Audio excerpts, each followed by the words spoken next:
इसलिए मैं यानी इस ईद के मौके पर रिक्वेस्ट करूंगा जहां जहां तक भी हमारी बात पहुंचती है कि ये सच्चाई का पैगाम सबसे पहले अपने ऊपर लागू करें, फिर जागो और जगाओ की मुहिम शुरू करें। इंसानियत को बताएं कि कितनी बड़ी मुश्किल में वो फंसने वाले हैं, कितना बड़ा मामला उनके साथ होने वाला है। और ये इतना बड़ा मामला है कि ये तो चौकों पे खड़े होके और बड़ी बड़ी बिल्डिंग्स की छतों पे खड़े होकर स्पीकर फिट करके लोगों को ये बताने की जरूरत है।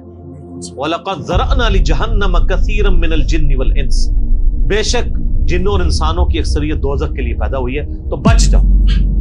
हमारी हालत वैसे ये है कि हम तो एक बिल्ली को भी आग में गिरता हुआ बर्दाश्त नहीं कर सकते, लेकिन हम ये रागनी अलाप रहे कि इंसानियत ने दोज़ख में गिरना है अगर उन्होंने अल्लाह ताला को सीरियस ना लिया अपनी जिंदगी में। तो यही पैगाम है जी कि लोगों को ये आयत सुनाएं, खुद भी आखिरत की फिक्र करें, लोगों की भी आखिरत की फिक्र करें और इल्म की बुनियाद पे, ताकि अकायद की भी इस्लाह हो और अमाल की इस्लाह।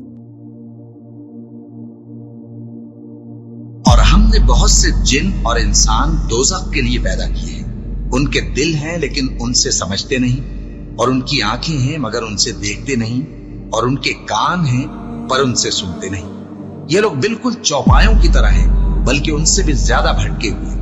यही वो हैं जो गफलत में पड़े हुए हैं।